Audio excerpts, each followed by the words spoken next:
देश की आजादी में तुम घरों में छिपे हुए थे, आज भी शहीदों के नाम इंडिया गेट पर लिखे हुए हैं। उन 95,000 नामों में 65,000 सिर्फ मुसलमानों के नाम। देश के खिलाफ नहीं बोलना चाहिए। अल्हम्दुलिल्लाह ये देश हमारा है, हम इस देश के खिलाफ क्यों बोलेंगे?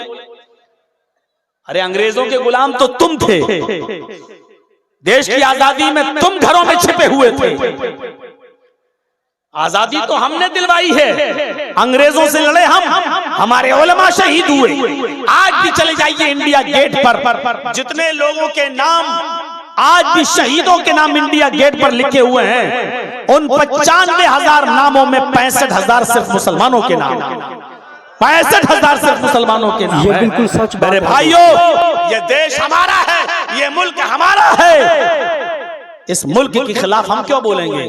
हाँ, नेताओं के खिलाफ बोल सकते हैं, ये मुल्क नहीं है, ये व्यक्ति हैं, ये इंसान हैं। इंसानों के खिलाफ बोला जा सकता है, उनकी गलत नीतियों के खिलाफ बोला जा सकता है, लेकिन देश के खिलाफ नहीं बोला जा सकता और देश के खिलाफ बोलना भी नहीं चाहिए। तो मेरे भाइयों, अब आप व्यक्तिगत तौर पर केस कर दो, अलग बात है, लेकिन जैसे ही मेरा मामला हाई कोर्ट में आया, जज ने फाइल देखते ही कहा, अरे ये तो 1 घंटा भी जेल में रहने के लायक नहीं है, इसको 5 महीने से जेल में रखे हो, इमीडिएटली रिलीज, फौरन इसको छोड़ा जाए, फौरन छोड़ा जाए।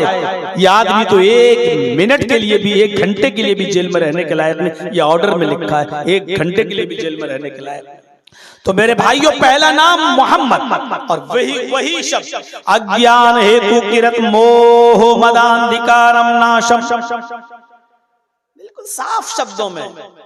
और किसी हिंदू भाई को एतराज हो तो जाओ कोर्ट में किस्मत आजमा लेना केस करके। मोह मदाएंगे, अंधेरे को नाश कर देंगे। मोह मदांधिकारम नाशम, मोहम्मद आएंगे अंधेरे को नाश कर देंगे। यानी इस दुनिया में जो अंधेरा होगा, जो पाप होंगे, जो गुनाहों के काम होंगे, उन गुनाहों के कामों को खत्म करने के लिए, उन गुनाहों को मिटाने के लिए, इस जुल्मत और तारीकी और अंधेरे को खत्म करने के लिए मोहम्मदुर रसूलुल्लाह आएंगे। अज्ञान हेतु किरत मोह मोहम्मद आएंगे, अंधिकारम नाशम, अंधेरे को नाश करेंगे। बिल्कुल हूबहू यही नाम वेद में आया। सुभान अल्लाह, सुभान अल्लाह। अच्छा, अगर यहाँ मोहम्मद से मुराद मोहम्मद नहीं है तो मुझे कोई हिंदू पंडित तर्जमा करके बताए मोहम्मद का तर्जमा क्या करोगे? मीनिंग करो, मोहम्मद जो आया है उसका क्या मीनिंग करोगे? कोई है ही नहीं, मोह के माना कुछ है ही नहीं।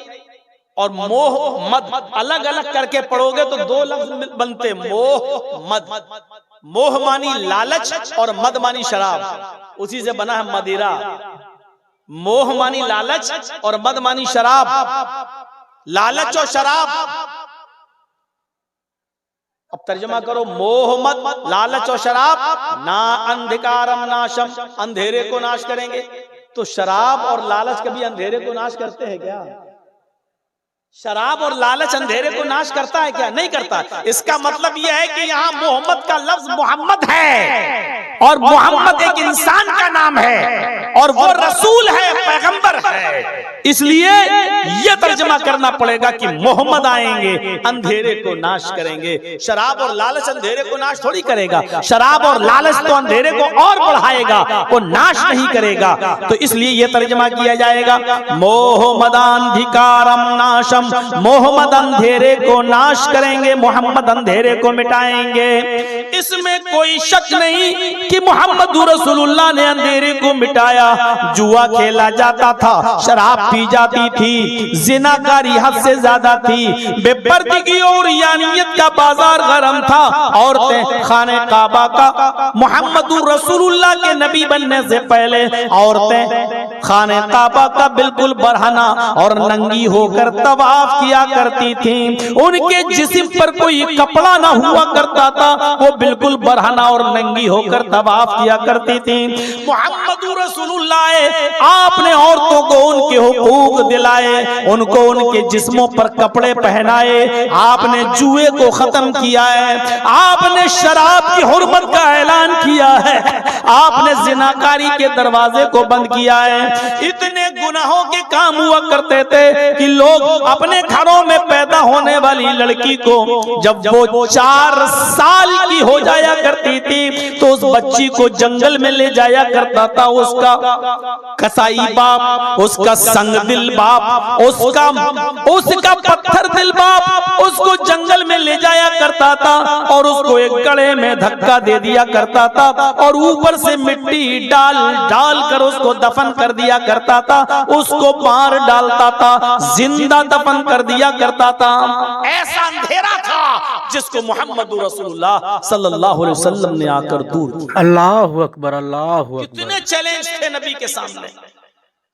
हम तो हजारों मदरसे होने के बावजूद, हजारों मौलवी होने के बावजूद, हर जुमे को खुतबा होने के बावजूद, इतने जलसे होने के बावजूद अपने समाज से, अपने मुआशरे से सिर्फ जहेज की एक बुराई खत्म नहीं कर पा रहे हैं, एक लानत तक खत्म नहीं कर पा रहे हैं जहेज की। आज किसी एक लड़की का निकाह, उसकी शादी बगैर जहेज के नहीं होती है। थोड़ा बहुत ही सही, चाहे एक बाइक ही देना पड़े, एक मोटरसाइकिल ही देना पड़े, लेकिन देना पड़े। ये बिल्कुल सही बात है दोस्तों। इतने मदरसे, इतने उलमा, इतने मौलाना, इतनी तकरीरें, इतने जलसे, इतने खुतबे, सब होने के बाद भी उसी मस्जिद के इर्द गिर्द रहने वाले लोग, उनकी बेटियों की शादी भी बगैर जहेज के नहीं हो पाती।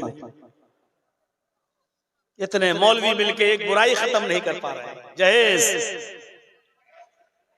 अना मोहम्मद, उसका नाम, मेरा नाम मोहम्मद है। व अना अहमद, और मेरा दूसरा नाम अहमद है। नबी अकरम ने फरमाया कि मेरा एक दूसरा नाम है, वो नाम है अहमद। इसमें कोई शक नहीं कि अल्लाह के नबी के दूसरा नाम अहमद भी था और कुरान में ये अहमद का लफ्ज भी आया है। हजरत ईसा अलैहिस्सलाम ने अपनी कौम से कहा था, मैं तुम्हें तस्दीक करता हूँ उस किताब की जो मुझसे पहले आई, तौरात, मुसद्दिक़न लिमा बैना यदैया मिनत तौरात। मैं तस्दीक करता हूँ उस किताब की जो मुझसे पहले मूसा लेके आए, यानी तौरात की, और मैं पुष्टि करता हूँ, खुशखबरी तुम्हें सुनाता हूँ। व मुबश्शिरम बिरसूलिन याती मिन बाद इस्मुहु अहमद, और मैं तुम्हें बशारत देता हूँ, खुशखबरी सुनाता हूँ एक ऐसे नबी की, एक ऐसे रसूल की जो मेरे बाद आएगा, इस्मुहु अहमद, उसका नाम अहमद होगा। मैं तुम्हें खुशखबरी सुनाता हूं एक ऐसे रसूल की जो मेरे बाद आएगा, उसका नाम क्या होगा? अहमद। लीजिए, अहमद भी आ गया। ये अहमद का नाम भी वेदों में मौजूद है। भाई बैठ जाइए, आप लोग खड़े क्यों हैं? थोड़ा सा बैठ जाइए, आसानी रहेगी पीछे वालों को देखने में।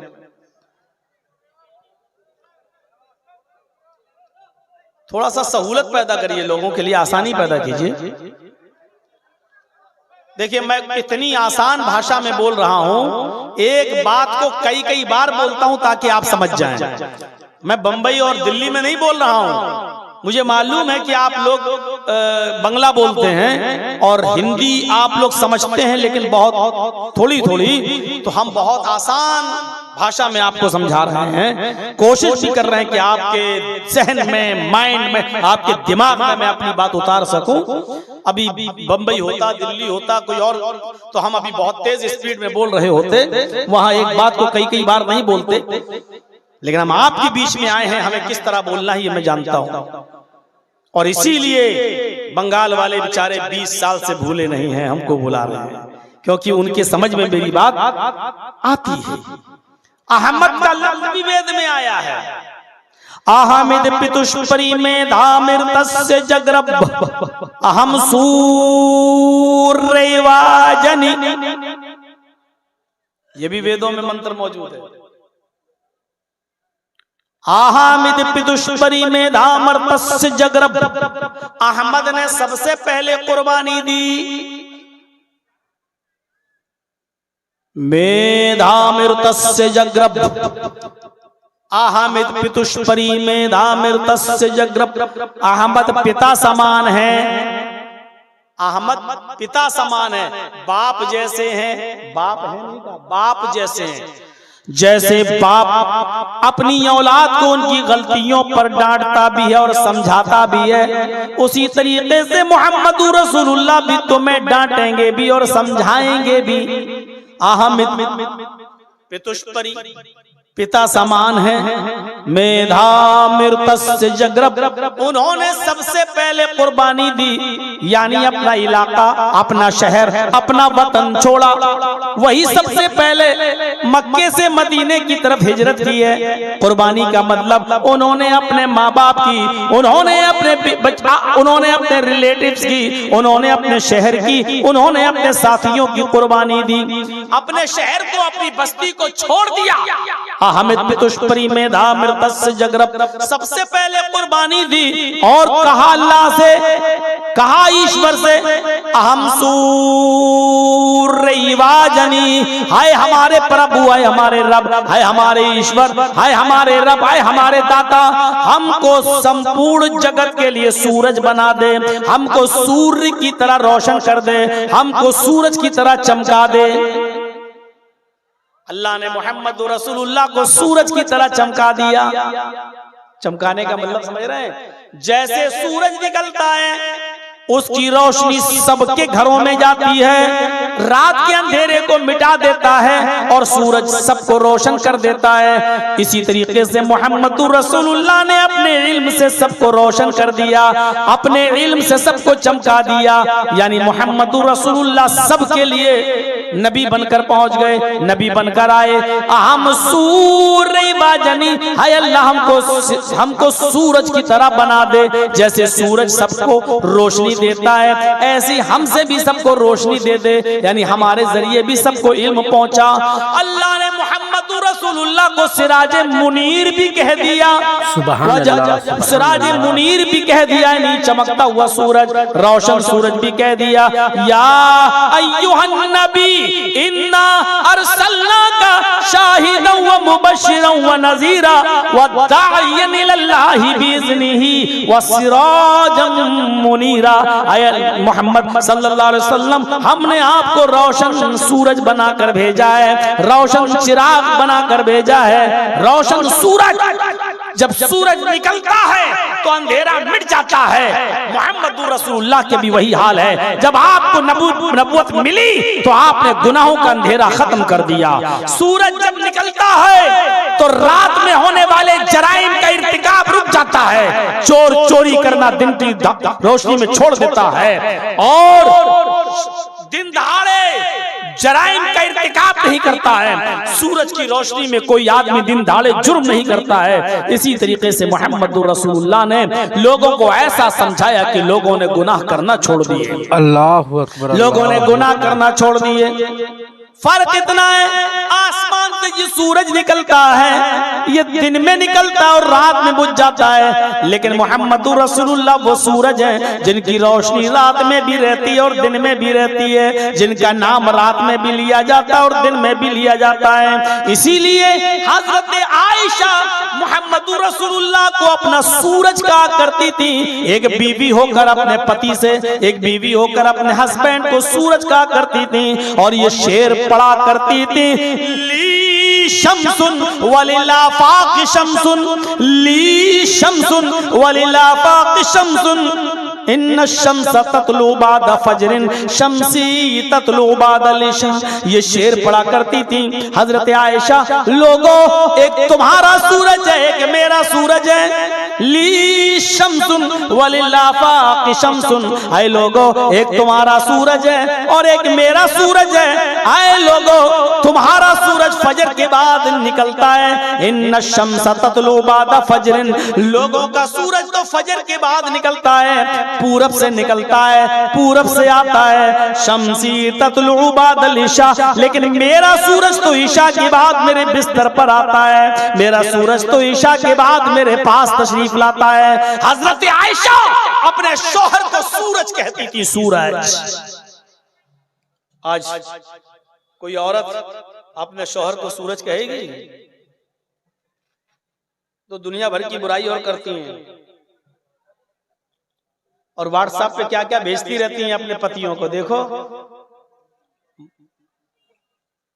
तारिक जमील साहब की एक वीडियो मेरे पास आई तो मेरे घर में मेरी बीवी ने देखा। उसमें वो कह रहे हैं तारिक जमील साहब कि अल्लाह के रसूल सल्लल्लाहु अलैहि वसल्लम की 9 बीवियां थीं, इसके बावजूद आपने कभी किसी बीवी से खाना नहीं पकवाया, खाना खुद बनाते थे। कपड़ा फट जाता था तो आपने किसी बीवी से ये नहीं कहा कि कपड़ा सिल दो, आप खुद कपड़ा सिल लेते थे, जूता खुद टांक लेते थे। ये तकरीर मेरी बीवी ने भी सुनी और उसने व्हाट्सएप पे मुझे भेज दी। मतलब औरतें ये चाहती हैं कि हमारे मर्द अब खाना भी खुद पकाएं, कपड़ा खुद धुलें, और ये सबका हाल है। जब हम जैसों का हाल है तो आपका भी हाल वही होगा। ये बिल्कुल सही। यहाँ खुश थोड़ी बैठे हो, हमें मालूम है किसकी ऊपर कैसी गुजर रही है। और हमें तो इतना पढ़ना आता है कि हम चेहरा देख के बता देते हैं कि आदमी अपनी बीवी से कितना खुश है और कितना नाखुश है। हालात ऐसे होते हैं। जब मैं अपने पड़ोसी मुल्क में गया तो वहां एक आदमी की 3 बीवी थी, तो उसने भी मेरी एक बार दावत कर दी अपने घर पे, चलो। तो ईशा की नमाज पढ़ने नहीं गया वो। तो मैंने कहा यार तुमने नमाज नहीं पढ़ी? बोला मौलाना मैं नमाज पढ़ूं या ना पढ़ूं लेकिन मैं जन्नती हूं। मैंने कहा बक बक बक। बोला मैं हर हाल में जन्नत में जाऊंगा चाहे एक वक्त की भी नमाज ना पढ़ूं। हमने कहा भाई पागल, इतना कॉन्फिडेंस, इतना यकीन तुझे? कहता कि मैं जन्नत में जाऊंगा। मैंने कहा कैसे, क्यों? बोला मैंने जहन्नम दुनिया ही में देख ली है। मैंने कहा मैं समझा नहीं। बोला मेरी 3 बीवी हैं। मैंने कहा मैं समझ गया, बस। बोला मेरी 3 बीवी हैं। मैंने कहा बस मैं समझ गया। बोला अब आप ही बताइए कि अल्लाह 2 जहन्नम किसी को दे सकता है? दुनिया में भी जहन्नम और आखिरत में भी जहन्नम? नहीं, ऐसा हो ही नहीं सकता। जब दुनिया में मैं जहन्नम भुगत रहा हूं तो अल्लाह हमें अब आखिरत में जन्नत देगा, चाहे मैं नमाज पढ़ूं ना पढ़ूं, रोजा रखूं ना रखूं। तो मेरे भाइयों हालात हमें पता है, मालूम है। नबी हजरत आयशा तारीफ कर रही है। एक पीर साहब थे, सुना वाक़या? उनकी बीवी उनको पीर ही नहीं मानती थी। तेरे जैसे 336 पीर रोज देखती वक्त। एक बार उसकी बीवी ने आसमान में उड़ते हुए किसी बुजुर्ग को देख लिया। आसमान पे उड़ रहे हैं और मुसल्ला बिछा के नमाज पढ़ते हुए जा रहे हैं। अभी इसका शौहर जब घर पे आया तो बीवी ने कहा एक ये पीर बने फिरते हैं। पीर तो वो था जो मैंने आज आसमान में देखा है, हवा में मुसल्ला बिछाकर नमाज पढ़ते हुए जा रहा था, उड़ रहा था। अब इसके पीर को लगा कि किसी तरह हीरो बनूं मैं अपनी बीवी की नजर में। तो कहा रे मेरी बीवी तुमने देखा है उसको? कहाँ? हवा में उड़ते हुए देखा है? हाँ देखा है। मुसल्ला बिछाए हुए था, हाँ, उस पर खड़ा भी था हवा में और नमाज पढ़ रहा था। तुमने देखा है? हाँ। अरे वो मैं ही तो था। ये बोला उसका पीर, वो मैं ही तो था। अब बीवी को लगा कमीना ये यही था, तो अब क्या करूं? तो कहने लगी हाँ मुझे लगा कि तुम ही थे। क्या मतलब? इसीलिए तिरछे तिरछे उड़ रहे थे, टेढ़े टेढ़े उड़ रहे थे, तुमसे तो सीधा उड़ा भी नहीं जा रहा था, है? फिर भी कभी निकाल दी। अभी तारीफ कर रही थी, जब सुना ये तो मेरा ही आदमी, तो कहने की वो तो टेढ़े टेढ़े उड़ रहे थे, तिरछे तिरछे, किबला इधर था तुम उधर उड़ रहे थे, कमी निकाल दी। उसने कहा ऊँट रे ऊँट, तेरी कौन सी कल सीधी, अभी औरत तेरी कौन सी फितरत, क्या तुझे समझूं और क्या तुझे मानूं? मैं तो सोचा था कि अब मेरी अब मैं हीरो बन जाऊंगा तेरी नजर में, फिर भी तूने कमी निकाल दी, फिर भी तूने कमी निकाल दी। मेरे प्यारे साथियों गौर करो, हजरत आयशा से सीखना चाहिए हमारी औरतों को, हमारी बहनों को, हमारी माओं को, हमारी कौम की बेटियों को, कि वो किस तरीके से तारीफ कर रही हैं। ली शम्सुन वलिला बाकी शम्सुन शम्सी खैरुम मिन शम्सिस समाई। तुम्हारा सूरज है और एक मेरा सूरज है, मेरा सूरज तुम्हारे सूरज से बेहतर है। इन्न शम्स ततलू बाद फजरिन, तुम्हारा सूरज फजर के बाद निकलता है। शम्सी ततलू बाद इशा, और मेरा सूरज इशा के बाद मेरे बिस्तर पे आता है। ये तारीफ कर रही है हजरत आयशा रज़ी अल्लाह ताला अन्हा। तो अहमद नाम भी आया है, अहमद अहमद पितुष्परी में धामिर तस्य जगरब अहम सूरैवाजनी। अहमद पिता समान है, बाप की तरह है। सबसे पहले उन्होंने कुर्बानी दी और अल्लाह से, ईश्वर से कहा मुझे सूरज की तरह बना दे, मुझे सूरज की तरह चमका दे, मुझे पूरी दुनिया के लिए सूर्य बना दे। यानी जैसे सूरज की रोशनी सबको पहुंचती है, ऐसी मेरी रोशनी भी सबको पहुंचा दे, मेरा इल्म, मेरी तालीम भी सबको पहुंचा दे, हर घर तक इस्लाम पहुंच जाए। ये अहमद नाम भी आया है। वो अनल माही, तीसरा नाम माही, यमहुल्लाहु बिल कुफ्र, माही का मतलब मिटाने वाला। अल्लाह के नबी फरमाते अल्लाह मेरे जरिए कुफ्र को मिटाएगा। यमहुल्लाहु बिल कुफ्र, अल्लाह मेरे जरिए कुफ्र को मिटाएगा, गुनाहों को मिटाने वाला, ये भी मेरा नाम है माही। ये नाम भी वेदों में आया है। तथस्तु शंभल गिरा में सोत स्वाजी उजात है, मंगलाचार्य बहुला पापिता विवज्जता। तथस्तु शंभल गिरा में सोत स्वाजी उजात है, शंभल गिराम में अंतिम ऋषि आएगा, आखिरी नबी शंभल गिराम में आएगा। शंभल गिराम ये मुरादाबाद वाला संभल मत समझ लेना। शंभल संस्कृत में शंभल के माना होते हैं शांत और गिराम मानी गांव। तो क्या मतलब होगा? शंभल गिराम शांति वाला गांव। अरबी में शांति वाले गांव को अगर ट्रांसलेट करोगे तो क्या करोगे? अल बलदिल अमीन। अल बलद मानी शहर और अमीन मानी अमन वाला। अब शंभल गिराम शांति वाला गांव, और अरबी में कहना हो तो क्या कहोगे? अल बलदिल अमीन, अमन और शांति वाला शहर। तो अब देखिए अल्लाह के नबी कहाँ आए? अल बलदिल अमीन में आए। कहाँ आए? मक्के में आए। तो वेदों ने क्या कहा है? आखिरी नबी मोहम्मद कहाँ आएंगे? शंभल गिराम में आएंगे, शांति वाले गांव में आएंगे, यानी अल बलदिल अमीन में मक्के में आएंगे। मोहम्मद रसूलुल्लाह कहाँ आए? मक्के में।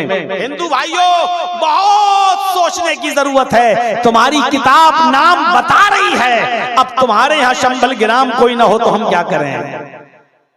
सूरज रोशनी दे रहा है, चमगादड़ ही अंधा हो जाए ना दिखे तो इसमें सूरज का क्या कसूर है? तुम्हारी किताबें तुम्हें रोशनी दे रही हैं, उन किताबों की रोशनी में तुम्हें ना दिखाई दे तो इसमें किताबों का क्या कसूर है? शंभल गिराम में आएंगे, सोत स्वाजी उजात है, लोगों को ऊंची जगह पर खड़े होकर स्पीच देंगे, सुनाएंगे, अच्छी बातें बताएंगे। अल्लाह के रसूल सल्लल्लाहु अलैहि वसल्लम मिंबर पर खड़े होकर, ऊंची जगह पर खड़े होकर लोगों को समझाते थे। यानी मस्जिद में समझाने के लिए मिंबर बना लिया, लकड़ी के मिंबर पर खड़े हो जाते थे और आप लोगों को नसीहतें करते थे।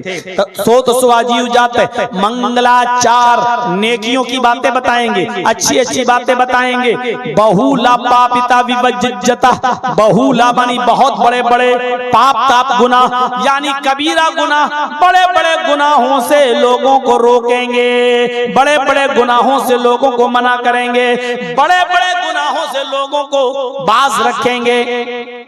और यहाँ क्या कहा जा रहा है? यमहुल्लाहु बिल कुफ्र, गुनाहों को मिटाने वाला। यानी अल्लाह के नबी का नाम माही है, बड़े बड़े गुनाहों को मिटाने वाले, उनको खत्म करने वाले, गुनाहों के कामों से रोकने वाले। और यहाँ वेदों में क्या कहा गया है? बहुला पापिताप विवज्जता, वो बड़े बड़े गुनाहों का नाम लेकर मिटाएगा, वो बड़े बड़े गुनाहों को नाम लेकर खत्म करेगा। बड़े बड़े गुनाहों का, आपने बड़े बड़े गुनाहों का नाम लेकर खत्म किया कि नहीं किया? एक सहाबी आए, अय्यु ज़ंबि अकबरु इंदल्लाहि, या रसूल अल्लाह, आए अल्लाह के नबी सबसे बड़ा गुनाह क्या है बताइए, सबसे बड़ा गुनाह क्या है बताइए? अल्लाह के नबी सल्लल्लाहु अलैहि वसल्लम ने फौरन फरमाया, अंतदउ लिल्लाहि निद्दन व हुवा खलक़क, अल्लाह को छोड़कर किसी और को पुकारना, किसी और से मदद तलब करना, हाजत रवा समझते हुए और मुश्किल कुशा समझते हुए। हमने आपसे पेन मांग लिया, ये शिर्क नहीं है, क्योंकि आपको हमने हाजत रवा नहीं माना है, हमने आपको मुश्किल कुशा नहीं माना है। हमारे सामने ये आपके मौलाना साहब बैठे, मैंने कहा हजरत जरा पेन दे दीजिए, ये शिर्क नहीं है। बहुत से लोग एकदम कह देते हैं अपनी बीवी से खाना मांग लेते हैं, ये शिर्क नहीं है। अगर हमने बेटा बेटी कहीं से मांग लिया तो शिर्क हो गया है। नहीं, बीवी से खाना मांगना शिर्क नहीं है। हजरत से मैंने पेन मांग लिया, ये शिर्क नहीं है, क्योंकि हजरत को हमने मुश्किल कुशा नहीं माना है। आज हमें पेन की जरूरत पड़ गई, कल हजरत को हमसे 100 रुपए की जरूरत पड़ सकती है, कल हजरत हमसे मांग सकते हैं। ये हमारे मोहताज हैं, हम इनके मोहताज हैं जिंदगी की जरूरतों में, मुश्किल कुशा नहीं है।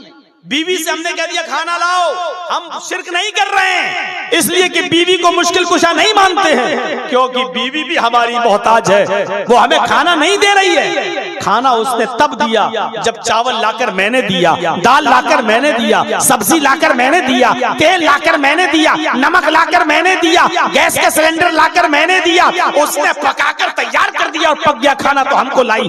हम उसके मोहताज है, वो हमारी मोहताज है, इसलिए ये शिर्क नहीं है। लेकिन जब हम किसी से बेटा बेटी मांगते हैं, किसी के दर पर जाते हैं, तो हम उसको अपना मोहताज नहीं मानते हैं, बल्कि उसको हम मुश्किल कुशा मानते हैं, उसको हम हाजत रवा मानते हैं, और उसको हम औलाद देने वाला मानते हैं। और ये कहते हैं, ये नहीं मानते कि ये भी मेरा मोहताज है, ये भी मेरा मोहताज है, जबकि हकीकत में वही हमारा मोहताज है, हम उसके मोहताज नहीं हैं, क्योंकि अब वो कब्र में दफन है। हम उसके लिए दुआ करेंगे कि अल्लाह इस मरने वाले की बख्श दे, अल्लाह इसकी मग़फ़िरत फरमा, अल्लाह इस पर अपना रहम फरमा। इसलिए दुनिया में जितने भी बड़े बड़े बुजुर्गों के नाम हैं, लाइए कोई एक नाम, उनके नाम के आगे अगर आप रहमतुल्लाह अलैह न लेते हो तो बताइए, आप कोई एक नाम ले लीजिए। बड़े से बड़े पीर का नाम क्या है? अब्दुल कादिर जिलानी। क्या कहते हो आगे? रहमतुल्लाह अलैह। अरे आप तो खुद उनके लिए दुआ कर रहे हो यार। रहमतुल्लाह अलैह का मतलब क्या? अल्लाह की रहमत हो उन पर, अरे अल्लाह तेरी रहमत हो उन पर। इसका मतलब यह है कि वो तुम्हारी दुआओं के मोहताज हैं, तो जो हमारी दुआओं का मोहताज हो वो हमें क्या? बिल्कुल सही बात है दोस्तों, समझ गए ना? इतनी मोटी सी बात समझ में नहीं आती है। ख्वाजा मोइनुद्दीन चिश्ती अजमेरी रहमतुल्लाह अलैह बहुत बड़े बुजुर्ग हैं, बुजुर्गी के हम इनकार नहीं कर रहे हैं, लेकिन उसके नाम के आगे क्या है? रहमतुल्लाह अलैह। अल्लाह की रहमत हो इनके ऊपर। मेरे भाइयों, अल्लाह के नबी बड़े बड़े गुनाहों का नाम ले लेकर मिटा रहे हैं। अंतदुआ लिल्लाहि निद्दन व हुवा खलक़क। फिर कुरान पढ़िए, फिर कुरान पढ़िए मेरे भाइयों। इस तरीके से अल्लाह रब्बुल आलमीन ने उन झूठे माबूदाने बातिला को रगड़ा है कि आप दंग रह जाएंगे। वल्लज़ीना तदऊन मिन दूनिही मा यमलिकून मिन क़ित्मीर। अल्लाह को छोड़कर तुम जिनको पुकार रहे हो, वल्लज़ीना तदऊन मिन दूनिही, उसको छोड़कर तुम जिसको भी पुकार रहे हो, मा यमलिकून मिन क़ित्मीर, ये खजूर की गुठली के छिलके के भी मालिक नहीं है। मा यमलिकून मिन क़ित्मीर, ये खजूर की गुठली के छिलके के भी मालिक नहीं है। अल्लाह ने ऐसा रगड़ा कि खजूर का मालिक नहीं। अरे खजूर के ऊपर तो एक गूदा होता है, एक मग़ज़ होता है, वो बहुत बड़ी चीज है। फरमाया खजूर का मालिक होना तो बहुत बड़ी बात है। फरमाया वल्लज़ीना तदऊन मिन दूनिही मा यमलिकून मिन क़ित्मीर, खजूर के अंदर जो गुठली होती है ये उस गुठली के भी मालिक नहीं है। अरे गुठली भी बहुत बड़ी चीज, अल्लाह ने गुठली भी नहीं कहा है, इसलिए कि गुठली को पीस कर तो भूसा बनाया जा सकता है, उसको तो जानवर के खिलाने के काम आता है, उससे भी तो फायदा हासिल किया जाता है। अरे गुठली के भी नहीं, गुठली के ऊपर हल्का सा परत होता है, हल्का सा छिलका होता है, आप नाखून मारेंगे तब वो निकलेगा। फरमाया ये उस छिलके के भी मालिक नहीं है। वल्लज़ीना तदऊन मिन दूनिही मा यमलिकून मिन क़ित्मीर, खजूर को छोड़ो, खजूर की गुठली भी छोड़ दो, खजूर की गुठली के छिलके के भी मालिक नहीं है। ऐसी जगह पहुंचा दिया अल्लाह रब्बुल आलमीन ने, ऐसी जगह पहुंचाया।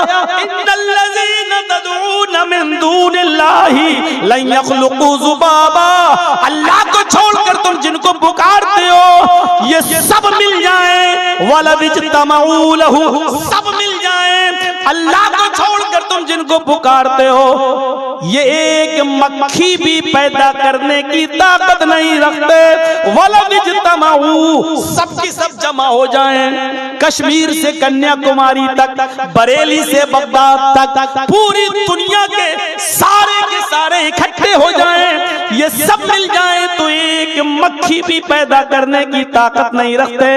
अरे मक्खी पैदा करना तो दूर, मक्खी थोड़ी सी कोई चीज इनसे लेकर चली जाए, मिठाई से कुछ थोड़ा सा रस, थोड़ा सा शीरा चूस ले, थोड़ा सा शक्कर का एक दाना, चीनी का एक दाना ले जाए, अल्लाह कहता है व इन यस्लुबहुमुज़्ज़ुबाबु शैअन ला यस्तनक़िज़ुहु मिन्हु, तो ये उस मक्खी को पकड़कर जो चीज वो छीन कर ले गई, ये उससे वो चीज वापस लेने की भी ताकत नहीं रखते, वापस भी नहीं ले सकते।